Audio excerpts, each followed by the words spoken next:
अध्यात्म विज्ञान, नई दृष्टि, नई खोज।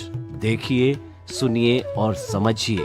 अध्यात्म विज्ञानी पूज्य स्वामी श्री कमलेशानंद जी के निर्देशन में सनातन सत्य का अनुसंधान कर जीवन को प्रकाशित करें। बहुत ही प्रसिद्ध शब्द है। दृष्टि का अर्थ होता है देखना। कैसे देखना? बाहर देखना वह भी दृष्टि है, भीतर देखना वह भी दृष्टि है। और आपने तो दृष्टि को ही सब कुछ बना दिया है कि जैसी दृष्टि वैसी सृष्टि। यानी आत्मदृष्टि को प्राप्त करना है, वही सनातन सत्य है, वही कुदरत का कानून है और वही जीवन का शाश्वत मूल्य है। तो हम किस तरीके से आत्मदृष्टि को प्राप्त करें, जिसको हर भारतीय संस्कृति के धर्म दर्शन ने सम्यक दर्शन, राइट विजन, राइट थिंकिंग, सम्यक ज्ञान, मतलब सबका भावार्थ देखें तो वो दृष्टि से जुड़ा हुआ है। तो उस सम्यक दृष्टि को, उस आत्मदृष्टि को हम कैसे प्राप्त करें, वो आप कृपया थोड़ा खुलासा कीजिए। सभी दर्शकों को मेरा नमस्कार, जय सच्चिदानंद। और प्रश्न के लिए धन्यवाद। सबसे पहली बात यह है कि ये दृष्टि की बात किया।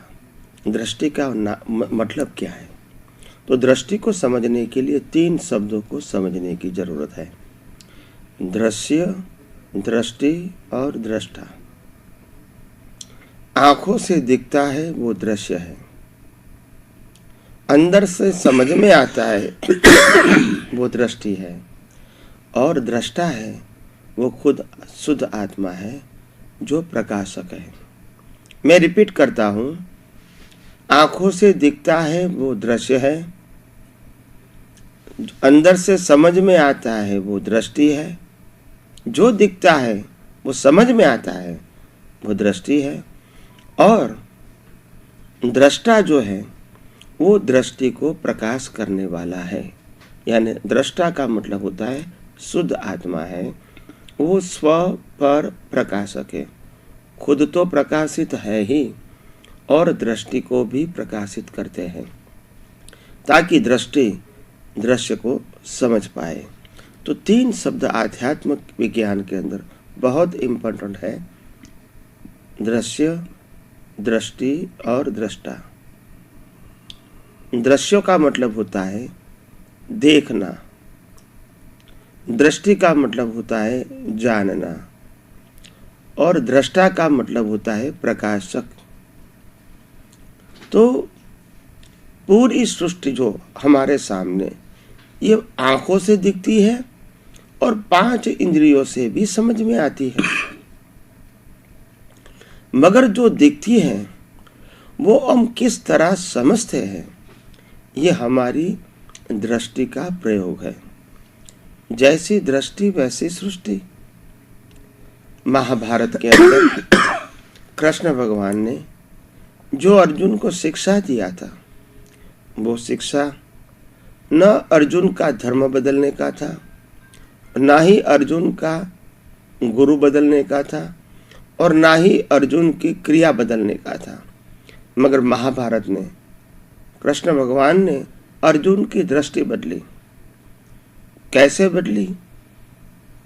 पहले अर्जुन मानता था कि मैं युद्ध में तो आ गया हूं, मगर आने के बाद मैंने देखा, चारों ओर मुआयना किया, तो मालूम हुआ कि मेरे सामने जो दिखते वो तो सब मेरे हैं, अपने हैं। अब मेरे छोटे भाई हैं, मेरे बड़े भाई हैं, मेरे स्वजन हैं, मेरे धर्मगुरु हैं, मेरे पितामह हैं, ये सब मेरे हैं, कोई दुश्मन तो मेरा है ही नहीं। तो एक जमीन के टुकड़ों के लिए मैं उनके साथ फाइट करूं, ये अच्छा नहीं लगता है, चाहे विजय हो या पराजय हो। मगर अपनों को मार के कुछ प्राप्त करना वो मेरे को अच्छा नहीं लगता है।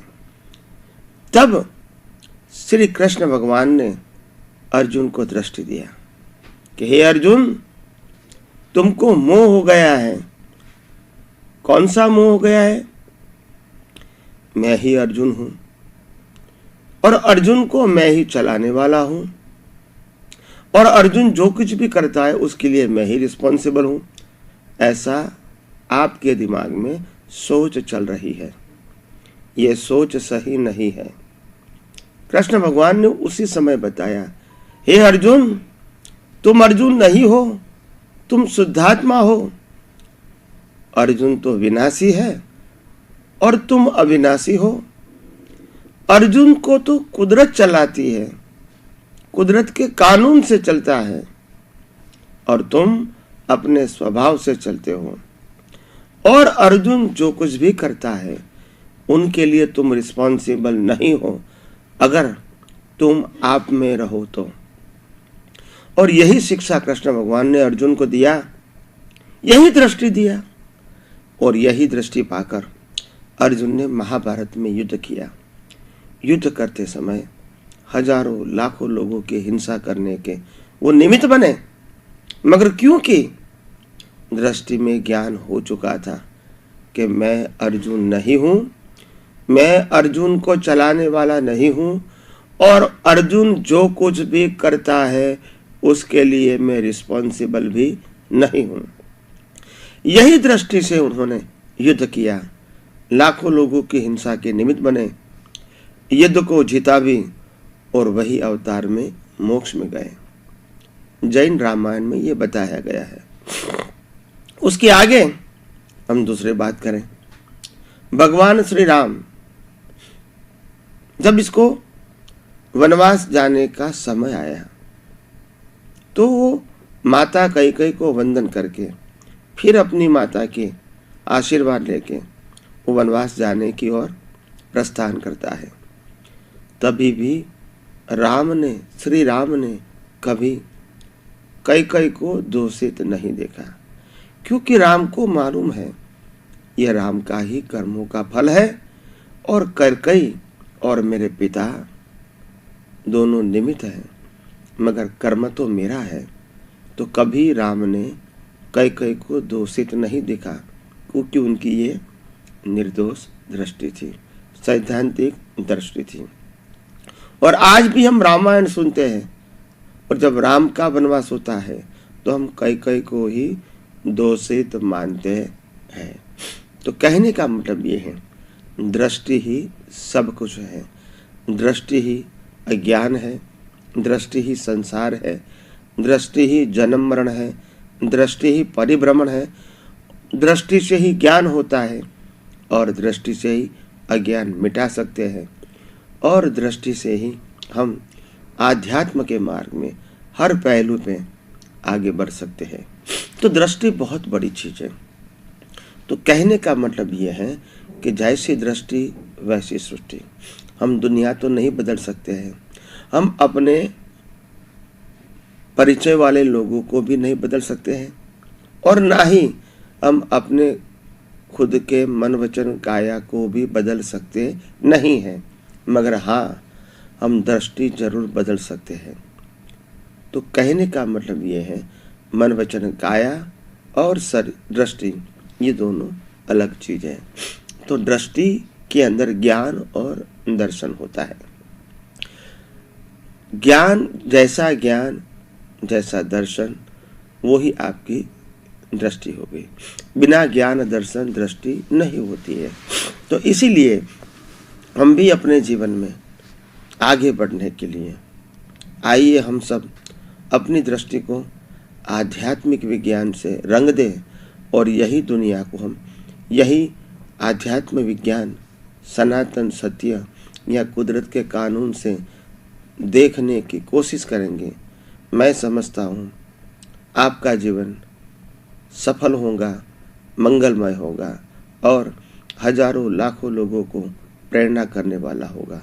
तो मैं समझता हूँ जो दृष्टि के बारे में मैंने जो कुछ भी कहने की जो कोशिश किया है, आप सबको समझ में धीरे धीरे आएगा, और आप खुद भी यही दृष्टि को परिवर्तन करके खुद भी आध्यात्म विज्ञान को आत्मसात करके मुक्ति के मार्ग में आगे बढ़ सकते हो। स्वामी जी, आपका बहुत बहुत धन्यवाद, कृतज्ञता। आपने दृश्य, दृष्टि और दृष्टा तीनों का कॉम्बिनेशन तीनों का त्रिवेणी संगम बहुत सुंदर ढंग से प्रस्तुत किया। हमारे श्रोतागण बहुत प्रसन्न हुए, क्योंकि